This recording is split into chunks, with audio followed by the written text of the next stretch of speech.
Hola, te saluda el pastor Charlie Martínez de Vital Church en McAllen. Espero que un día pronto nos puedas acompañar en persona. Pero aún ahora creo que Dios tiene una palabra para ti. Así que prepara tu corazón, tu silla, tu libreta. Entremos en la palabra. Bueno, lo invito a la palabra del Señor, Juan capítulo 12, versículos 12 al 18. Mientras que lo encuentra, les recordamos que el próximo domingo vamos a estar en el centro de convenciones de aquí de McAllen, no a las 11:30, sino a las 11. Les toca a los de la mañana un poquito más tarde, a ustedes un poquito más temprano, a los del tercer servicio bastante temprano. Ellos iban a madrugar, van a sentir que madrugaron. Pero vamos a estar todos juntos, le llamamos Easter juntos porque son los grupos de inglés con los de español, el campus de Weslaco, el campus de McAllen, todos juntos. Estamos en expectativas de arriba de 4,000 personas, entonces quieren llegar temprano, ¿ok? Nos van a, el diseño, el layout que están haciendo los del centro de convenciones es a capacidad. Entonces, para que agarre un buen asiento y no le quede muy lejos el estacionamiento, llegue temprano. Creo que las puertas abren desde una hora antes. Entonces a las 10 abrimos puertas y a las 11 arranca nuestro gran servicio de domingo de resurrección. Pero hoy es domingo de Ramos o domingo de Palmas. Vaya conmigo el versículo 12, Juan 12, estoy leyendo de la Nueva Traducción Viviente. Al día siguiente, la noticia de que Jesús iba camino a Jerusalén corrió por toda la ciudad. Una gran multitud de visitantes que habían venido para la Pascua tomaron ramas de palmera y salieron al camino para recibirlo. Gritaban: alabado sea Dios, bendiciones al que viene en el nombre del Señor, viva el Rey de Israel. Jesús encontró un burrito y se montó en él, así que se cumplió la profecía que dice: no temas, pueblo de Jerusalén, mira, tu rey ya viene montado en la cría de una burra. Sus discípulos no entendieron en ese momento de qué se trataba, o que se trataba del cumplimiento de la profecía. Solo después de que Jesús entró en su gloria se acordaron de lo sucedido y se dieron cuenta de que esas cosas se habían escrito acerca de él. Muchos de la multitud habían estado presentes cuando Jesús llamó a Lázaro de la tumba y lo resucitó de los muertos, y se lo habían contado a otros. Por eso tantos salieron a recibir a Jesús, porque habían oído de esa señal milagrosa. Entonces los fariseos se dijeron unos a otros: ya no hay nada que podemos hacer. Miren, todo el mundo se va tras él. Este es el registro de Juan. Nuestra hermana Ruth leyó el registro de Lucas, o la versión de Lucas. Pero el domingo de Ramos es uno de los días más extraños en la Biblia, porque por un lado es una de las escenas más emocionantes. Las ramas de palma están en el aire siendo agitadas por la multitud. La gente está gritando, es una escena llena de adoración. Jesús está en el centro, parece avivamiento, suena a adoración, suena a un rompimiento espiritual. Y sin embargo, muchas de las mismas personas que el domingo gritaban: Hosana, Jesús es rey, para el viernes guardaron silencio, o peor aún, se unieron a otro grito: crucifíquenlo. Entonces yo quiero ser teológicamente correcto en esto. No estoy diciendo que era la misma multitud, pero ciertamente había algo de traslape. Así que el domingo de Ramos nos obliga a hacer una pregunta muy incómoda, y aquí viene mi título. ¿Era eso, ese momento de palmas, solo adoración o era emoción? ¿Era rendición o solo atmósfera? ¿Era verdadera devoción o era solo un momento? ¿Eran solo palmas o también había postura dentro del corazón? De eso quiero hablarles el día de hoy. Palmas y postura. Diga conmigo: palmas y postura. Les cuento una historia ficticia pero inspiradora. Una vez una iglesia hizo audiciones para su coro. Andaban buscando los mejores vocalistas de la congregación. Y todos los que quedaron como parte del equipo, los que pasaron la prueba, eran jóvenes, talentosos, solteros, del tipo que siempre visten el outfit correcto, tienen el tono, la afinación perfecta, la sonrisa brillante, lista para TikTok. O sea, jóvenes que parecían ya listos para salir en la portada del álbum de adoración de la iglesia. Excepto un hombre anciano que también entró como parte del coro. Él no encajaba con la imagen de los demás, no era joven, no estaba tan pulido, no pegaba todas las notas como los demás, tenía algo de grava en su garganta.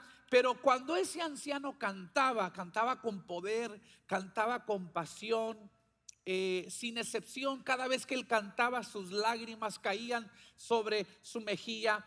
Pero al poco tiempo los jóvenes se fueron cansando de él. Era demasiado ruidoso, lo consideraban muy emocional, no encajaba con la vibra de los muchachos. Así que poco a poco dejaron de invitarlo, dejaron de llamarle, dejaron de incluirle en los eventos del coro. Cuando finalmente el anciano se dio cuenta de lo que había pasado, con el corazón quebrantado, fue a Dios en oración y le dijo: Señor, ¿qué está pasando? ¿Por qué me hicieron los muchachos a un lado? Yo pensé que yo era parte del coro. La historia cuenta que el Señor le respondió y le dijo: ¿coro? Yo no sabía que había un coro. Lo único que yo siempre escuché fue a ti. Al único que yo escuché fue a ti. Esa historia nos predica porque declara una gran verdad. A veces lo que llamamos adoración no es verdaderamente adoración.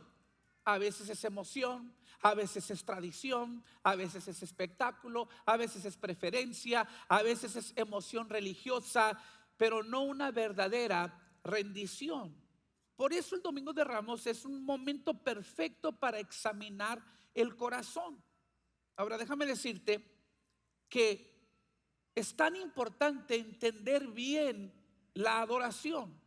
Tenemos que asegurar que sea genuina, porque hay muchas cosas que Dios puede hacer. De hecho, Él puede hacer todas las cosas. Nada es imposible para Él. Él habla y los mundos son formados. Él habla y los demonios tiemblan. Él habla y se abren los mares, se callan los leones, resucitan los muertos. Él sostiene el universo entero con el poder de su palabra. Ese es nuestro Dios. Pero hay una cosa que Dios no puede darse a sí mismo, y eso es adoración. Porque la adoración solo se puede dar hacia arriba. La adoración requiere a alguien superior, alguien más grande, alguien digno de inclinarse ante Él. Y por eso Dios no puede adorar, porque no hay nada ni nadie por encima de Él. Isaías 46 versículo 9 dice: pues solo yo soy Dios y no hay otro como yo. El Salmo 95, el versículo 3 dice: porque el Señor es Dios grande y un gran rey sobre todos los dioses. Así que Dios no puede darse adoración a sí mismo, pero nosotros sí podemos darle nuestra mejor adoración. Pero nuevamente hay que hacerlo bien. Jesús dice en Juan 4:24: Dios es espíritu y los que le adoran deben hacerlo en espíritu y en verdad. En espíritu y en verdad. O sea, debe tocar las fibras de nuestro corazón, de nuestra alma, de nuestro espíritu. Pero también tenemos que estar informados y saber a quién estamos adorando. Tiene que haber verdad en el asunto. En espíritu y en verdad, al igual que palmas y posturas, significa que la adoración tiene dos lados. Las palmas hablan de la expresión externa de la adoración, el grito, el canto, la emoción, la celebración, la alabanza pública. Pero la postura habla de la posición interna del corazón, la humildad, la rendición, la reverencia, la vida sometida al señorío de Jesús. Y yo quiero examinar estos dos elementos en la historia y qué es lo que nos enseñan acerca de la adoración. Para los que toman apuntes, mi primer punto es este: palmas en la calle, postura en el corazón. Palmas en la calle, postura en el corazón. El Domingo de Ramos fue un momento ruidoso. Nada silencioso. No era como que vamos a mantener esto entre Dios y yo aquí íntimamente, personalmente. No, esta era una alabanza pública, visible, atrevida, ruidosa. Sucedió en la calle, no sucedió en el templo, no era en un cuarto de oración, no era en un café, no era con un grupo pequeño, no, la gente agitaba las ramas de palma, gritaban en la calle, le estaban dejando saber a todos los que estaban alrededor: Jesús es rey.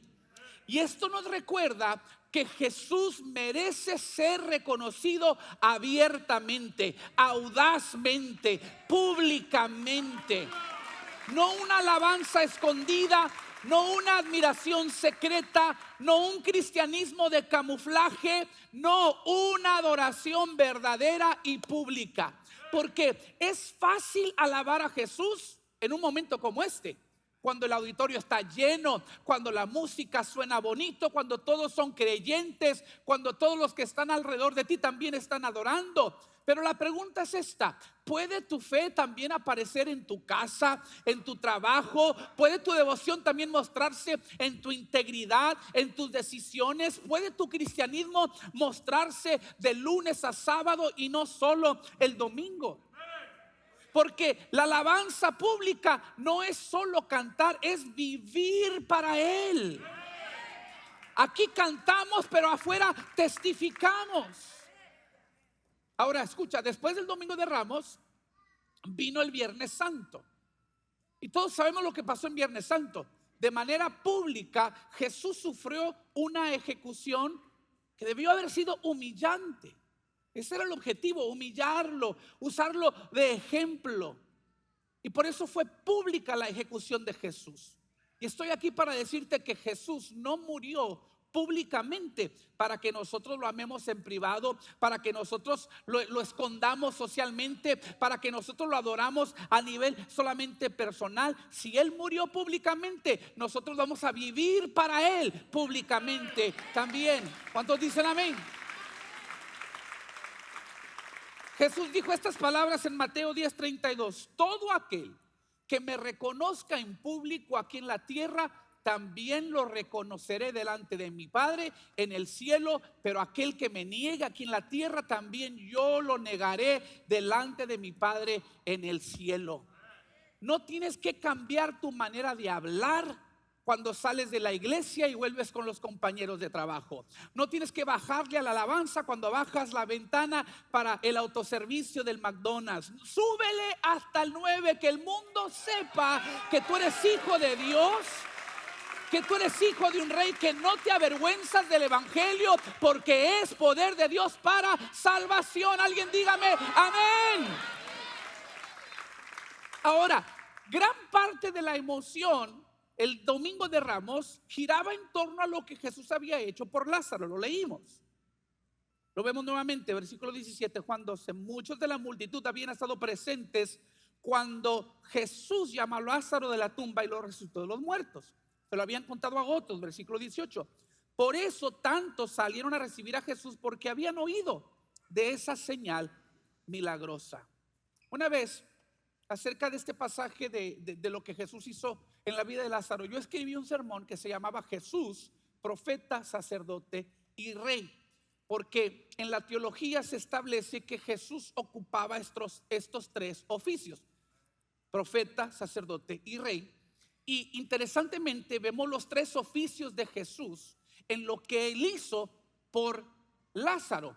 Vemos que es profeta porque Él profetizó. Cuando Lázaro había muerto, Él dijo: yo voy a despertarlo. Profetizó. Vemos que es sacerdote porque el sacerdote era del pueblo y representaba al pueblo ante Dios. Tenía que ser del pueblo para representarlos. Y esto lo vemos en Jesús cuando Él llora. Dice Juan 11:35, el versículo más breve de la Biblia: Jesús lloró. Ahora, ¿por qué lloró? No lloró por Lázaro, venía a resucitarlo. Jesús lloró por los que lloraban, o sea, se estaba relacionando con ellos, estaba entrando en el luto, en el dolor de ellos. Sacerdote. Pero tercero, cuando se prepara para resucitar a Lázaro, aunque tocó el corazón de los que estaban en luto, no podía tocar el cuerpo de Lázaro, porque ceremonialmente hablando, entre la ley judía, se les prohibía tocar un cadáver. Se consideraba que se volvían impuros ceremonialmente hablando.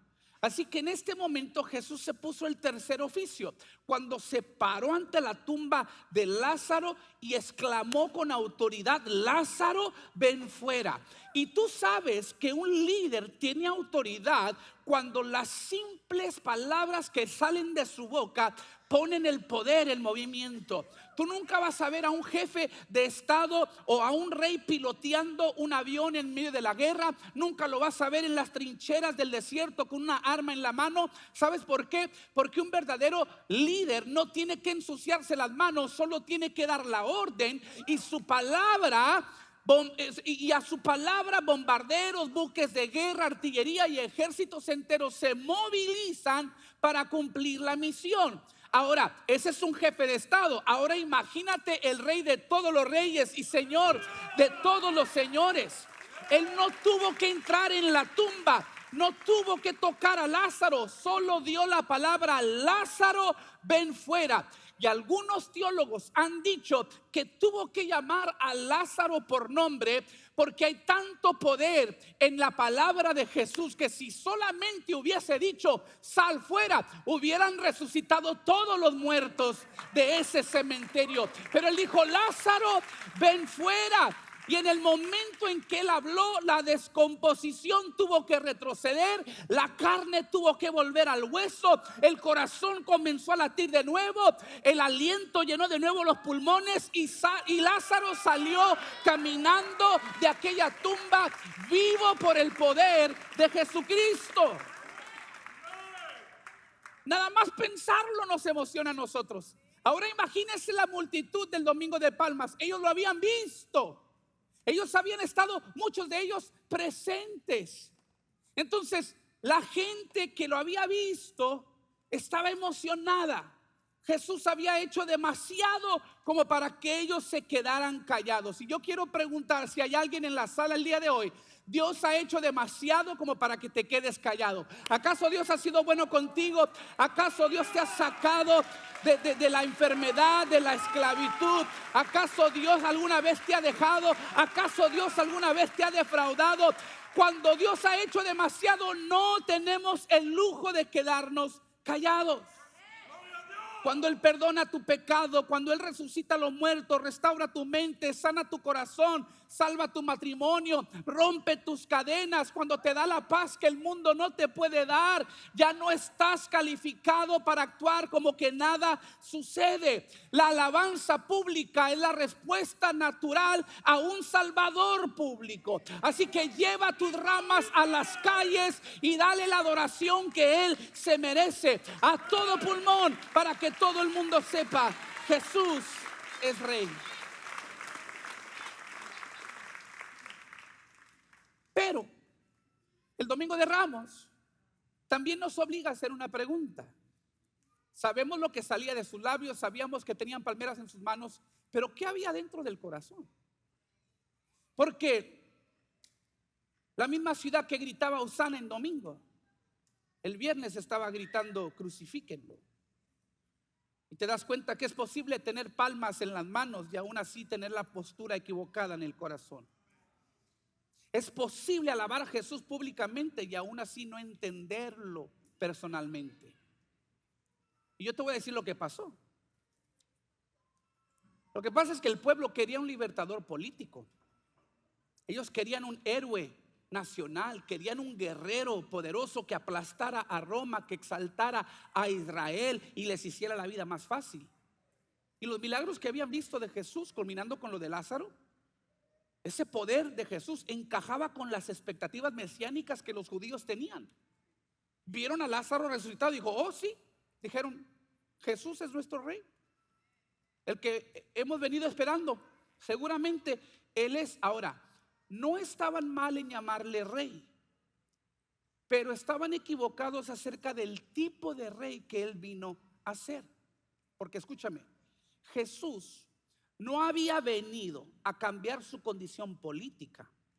había venido a cambiar su condición espiritual. Porque la opresión de los romanos era real, pero la mayor esclavitud de los judíos no estaba a su alrededor, estaba dentro de ellos.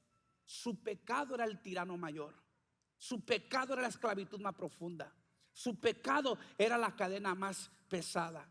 Porque Roma podía cobrarles impuestos, Roma podía controlar propiedades, Roma podía oprimir sus cuerpos, pero solo el pecado los separaba de Dios. Así que entra Jesús el domingo de Palmas, pero en lugar de levantarse en contra de la corona, se acostó sobre la cruz. Y esto fue decepcionante para muchos, porque ellos querían un rey conquistador y Jesús vino como un salvador sufriente.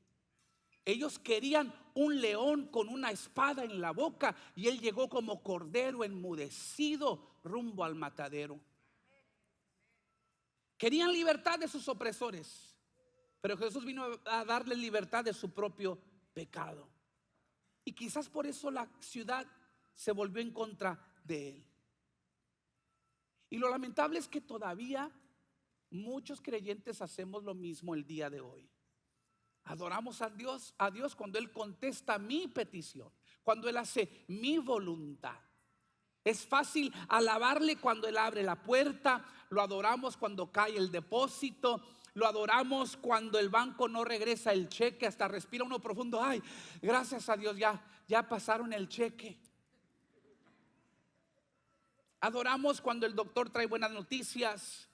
Adoramos cuando las cosas marchan bien. Mucha gente alaba una versión de Jesús que han creado en su propia mente. Un Jesús que nunca confronta, que solo afirma. Un Jesús que existe para mejorar tu ánimo, para subirte la autoestima, para arreglarte la agenda, para ayudarte a alcanzar tus sueños. Pasamos tanto tiempo pidiéndole a Dios que arregle lo que está a nuestro alrededor, nuestro estrés, que se encargue de nuestros enemigos, de nuestras circunstancias, de nuestras presiones, de nuestros problemas. Y claro que a Dios le importa todo eso, pero Jesús no vino primero para hacerte la vida más fácil. Primero vino para liberar tu alma, para redimirte del pecado. Entonces, ¿qué pasa cuando Dios hace eso, pero no lo demás que tú esperabas? ¿Qué pasa cuando Jesús no hace lo que tú querías? Cuando la oración no es respondida, cuando se tarda el milagro. ¿Qué pasa cuando tú quieres que Él venga a destruir a tus enemigos y en lugar de eso se salva tu suegra? O sea, ¿qué haces? ¿Qué haces? ¿Te das cuenta que la verdadera adoración no se basa en si Jesús cumple con tus expectativas? Se basa en el hecho de que Él es Rey de Reyes, lo entiendas o no lo entiendas, te guste lo que estás viviendo o no te guste.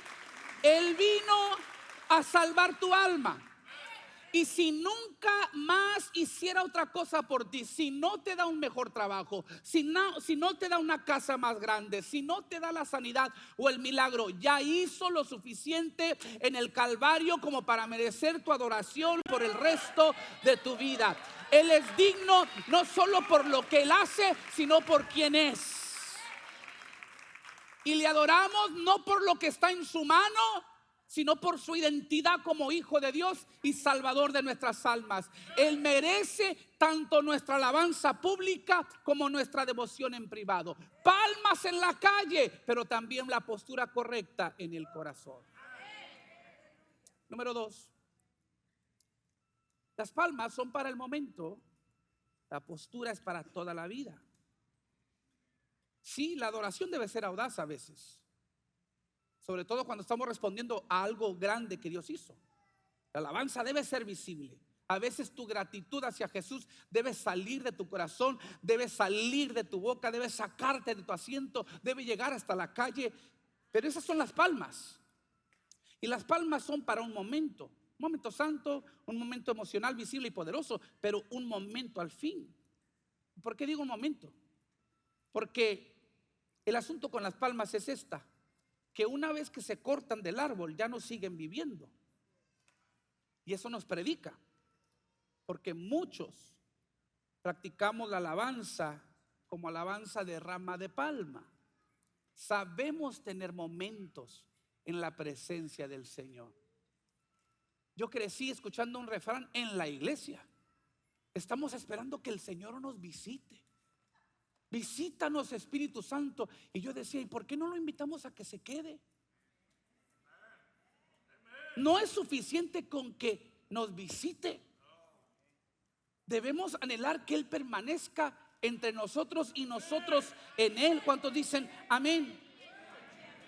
Las ramas son solo para un momento. Muchos sabemos tener un momento de adoración, sabemos cómo llorar en la iglesia, sabemos cómo levantar las manos durante las canciones lentas, sabemos gritar en domingo, sabemos publicar un versículo el lunes, pero para el martes, cuando nos roban el estacionamiento en el H-E-B, ya estamos perdiendo hasta la mente. Ahora quiero ser claro, no estoy menospreciando los momentos poderosos en la presencia del Señor. De hecho, algunas de las cosas más grandes que Dios hace en nuestras vidas suceden en un momento. La salvación, instantáneamente, en el momento que tú depositas tu fe en Jesús como Señor y Salvador, eres salvo. La libertad puede llegar en un momento. Un llamado al ministerio puede llegar en un momento. Un corazón puede sanar en un instante. Así que le damos gracias a Dios por los momentos de altar. Le damos gracias a Dios por la victoria de la conferencia Límiles con los jóvenes. Le damos gracias a Dios por el domingo de Palmas en que Él se hace presente. Esos momentos son reales, son santos, pueden marcarte, pero necesitas saber esto. El propósito del momento no es solo moverte emocionalmente, no es solo mover las vibras de tu corazón o el tejido de tus sentimientos. El propósito del momento es conectarte de manera más profunda con Jesús. Jesús dijo en Juan que si permanecemos en Él, vamos a dar mucho fruto. Hermano, te mandaron temprano y no te quiero poner. Te mandaron temprano y si me pones a tocar, luego yo me voy a ajustar el tono del piano. Ahí estás bien, pero ahorita yo te digo cuando me empieces a ayudar. Luego los hermanos van a pensar que ya estoy aterrizando y todavía no estoy aterrizando, ¿sí? Me faltan mínimo unos 5 minutos para cuando empieces, ¿sí? ¿Me das 5 minutos, hermano? ¿Cuánto me dan 5 minutos? A ver, 5, 10, 15, 20, ya la hicimos. Escúchame, cualquiera puede tener un momento. Una canción te conmueve, un sermón puede pegarte, un llamado al altar puede sacudirte, un milagro puede dejarte asombrado, pero lo que Dios busca, más que emoción, es fruto. Es fruto. Jesús no vino buscando solo palmas de ramas. No vino solamente esperando fans en la calle, vino a ser discípulos que den fruto. Y este tema es tan importante para Jesús que en el capítulo 15 de Juan, Él le dedica todo el capítulo a esto de producir fruto. Y mira lo que dice Juan 15:1. Yo soy la vid verdadera y mi padre es el labrador. Entonces empieza con esta imagen. Él es la vid, el padre es el labrador, nosotros somos los pámpanos o las ramas. ¿Cuál es el trabajo del labrador? Asegurar que la vid siga produciendo. ¿Sí? Y luego versículo 2 dice: Él corta de mí toda rama que no produce fruto. O sea, si el objetivo es que produzcamos, Él tiene que cortar lo que está perjudicando ese fruto. Entonces empieza hablando de una rama sin fruto. Versículo 2: y poda las ramas que sí dan fruto. Ya está hablando, nos fuimos de no fruto a algo de fruto. Versículo, el mismo versículo, pero sigue diciendo, ahora estamos hablando de, dice, para que den aún más. Ahora estamos hablando de más fruto. Versículo 5: ciertamente yo soy la vid, ustedes son las ramas, los que permanecen en mí y yo en ellos producirán mucho fruto. Versículo 16: ustedes no me eligieron a mí, yo los elegí a ustedes. Les encargué que vayan y produzcan frutos duraderos. No sé si están viendo la progresión. Nos fuimos de ningún fruto a algo de fruto, a más fruto, a mucho fruto, a fruto duradero. En otras palabras, esto de dar fruto no es un tema secundario para Jesús, le importa muchísimo. Pero seamos honestos, permanecer es difícil. Porque permanecer significa quedarte aun cuando Dios te está podando. Y a nadie le gusta la poda. Nos encanta la suma cuando Dios bendice, cuando Dios abre, nos encanta el favor, nos encanta la victoria, pero la poda. Nadie publica en sus redes sociales: Dios está cortando cosas de mi vida, la mejor temporada de mi existencia. Gloria, nadie pone eso. Porque la poda duele. Y si tu postura es débil, vas a dejar la vida, te vas a desconectar en el momento en que empiece la poda. Y tal vez por eso, solo días después del Domingo de Ramos, el ambiente en la ciudad cambió. Y el mismo Jesús que había sido alabado en público, ahora estaba siendo condenado a muerte en público. El mismo Jesús que fue recibido con palmas, ahora caminaba hacia la cruz. Y cuando subió la presión, dice la Biblia, Mateo 26:56, en ese momento todos los discípulos lo abandonaron y huyeron. ¿Te das cuenta que la prueba de tu postura no es la alabanza del momento, sino tu permanencia con el paso del tiempo? La postura dice: no estoy aquí solo para el momento, estoy aquí para quedarme. No estoy aquí mientras la cosa sea fácil, estoy aquí para seguir conectado cuando el asunto sea glorioso y cuando sea doloroso. Me quedo cuando Él bendice y me quedo cuando Él poda. Me quedo cuando lo entiendo y me quedo cuando no lo entiendo. Ese es el tipo de adoración que madura. Esa es la fe que crece. Esos son los discípulos que Jesús busca. Aquellos con palmas en la calle, pero también constancia en el corazón. Palmas para el momento, pero también postura para toda la vida. Y número 3, las palmas dan la bienvenida al Salvador, pero la postura se postra ante el Rey. Repito, Jesús no había venido solo para mejorar sus circunstancias, sino para reclamar sus corazones. No para rescatarlos de Roma, sino para redimirlos de su rebeldía. Y aquí es donde la gente todavía batalla. Todos queremos un Salvador, pero nadie quiere un rey. Porque un Salvador nos ayuda, pero un rey nos gobierna. Un Salvador nos rescata del peligro, pero un rey me dice qué es lo que tengo que hacer. Un Salvador me consuela, pero un rey me confronta. Es fácil celebrar a un Salvador. Hosana al que viene en el nombre del Señor. Pero un rey exige completa rendición. Y inclinarse a Jesús como rey significa que Él recibe autoridad sobre todo en tu vida. Sobre mi cuerpo, sobre mi dinero, sobre mis hábitos, mi sexualidad, mi entretenimiento. ¿Le sigo? Él es rey sobre mi actitud, mis prioridades, mis decisiones, mis relaciones, mi tiempo, mi futuro. Pero la verdad es que nos sentimos más cómodos con Jesús en el asiento del pasajero que detrás del volante. O sea, lo amamos, lo queremos cerca, pero déjame a mí conducir. Y tú nada más bendice mis planes. Y tú nada más abre el camino.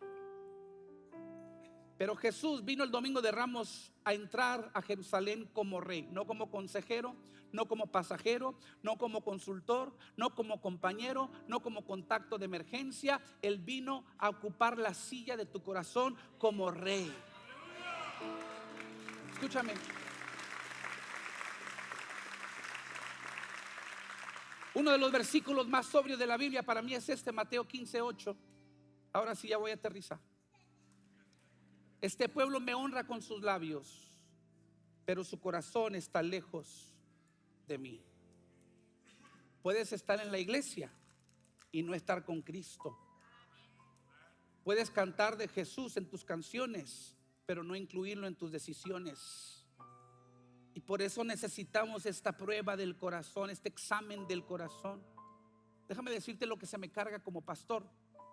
Temo que muchos de nosotros sabemos celebrar a Jesús el Salvador, pero no necesariamente rendirnos ante Jesús el Rey.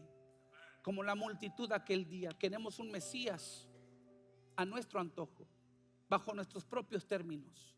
Pero no siempre queremos a un rey que reclame todo en nuestra vida.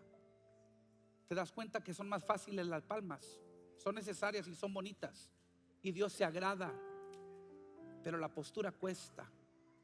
Y Jesús vino no solo para ser admirado en las calles, sino para ser entronado en el corazón. Por eso Pablo dijo en Gálatas 2:20: mi antiguo yo ha sido crucificado con Cristo. Ya no vivo yo, sino que Cristo vive en mí. Esto que dice Pablo es más que agitar unas palmas. Esto es entregar una vida. Porque las ramas dicen Jesús pasa por aquí, pero la postura dice quédate y reina y gobierna aquí. Las ramas de palma dicen hoy te alabo, pero la postura inclinada dice te voy a servir todos los días. Hay un hábito que yo tengo casi todos los días entre el atardecer y a la hora de dormir. Me gusta salir, mirar al cielo y hablar con Dios,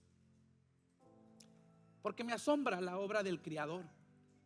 A veces son los colores del horizonte los que me arrestan, a veces es la claridad del cielo abierto, pero cada vez que yo veo hacia arriba es mi recordatorio de que soy tan pequeño en un universo tan vasto. Y si el universo es tan grande, imagínate el Creador. Y es mi recordatorio diario de que yo no soy el centro, Él es el Rey. Que la vida no gira alrededor de mí, que Él no existe para mis antojos, para mis sentimientos, para mis sueños, para mis deseos. Yo existo para doblarme ante su señorío y decir: sí, Señor, lo que usted pida, lo que usted diga, lo que usted mande, usted es mi Rey, usted es mi Señor. Esta es la lección. Jesús no vino solo para mejorar tu vida. Él vino para que a través de su muerte y resurrección tú también mueras a la carne y seas resucitado una nueva criatura.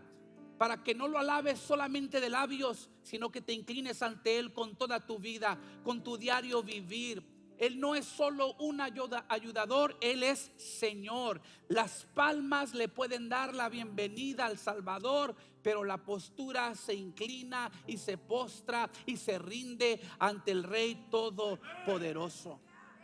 Así que este domingo de Palmas nos llama a hacer ambas cosas: a celebrar a Jesús públicamente, pero también a honrarlo en privado. A darle nuestros momentos de adoración, pero también nuestro corazón para toda la vida. A recibirlo como Salvador, pero también a doblarnos ante Él como Rey. Jesús no murió por nuestro aplauso ocasional, murió por nuestra entrega constante. Él quiere tanto tus palmas como la postura correcta de tu corazón. Si recibes este mensaje, dale 10 segundos de tu mejor alabanza al Rey. Ponte sobre tus pies. Vamos a terminar cantando. La casa está llena, no hay mucho lugar. Van a llegar nada más los primeros que quieran venir. Los que sientan que necesitan un momento en el altar pueden pasar. Aquí hay un grupo de oración que puede ministrarte, pero escucha lo que quiero que hagamos. Llegues o no llegues al altar, tu corazón es un altar. Te voy a pedir que adoremos al Señor con todo el corazón, que exaltemos su nombre, pero con la conciencia de que este momento de adoración va a ser un reflejo de un compromiso de toda la vida. Te doy mis palmas, pero también te doy mi corazón. Te adoro en el momento, pero también te voy a adorar toda la vida. Me inclino ante este altar, pero también mi vida va a estar sometida a tu palabra en obediencia a ti todos los días de mi existencia.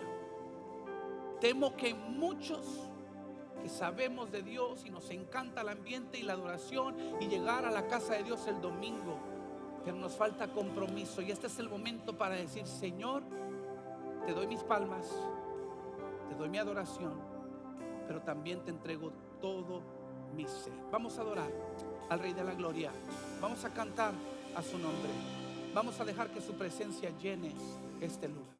Saludos de nuevo. Espero que ese mensaje haya sido de bendición para tu vida. Si así lo fue, compártelo con alguien. Y suscríbete para que sigas recibiendo todo nuestro contenido.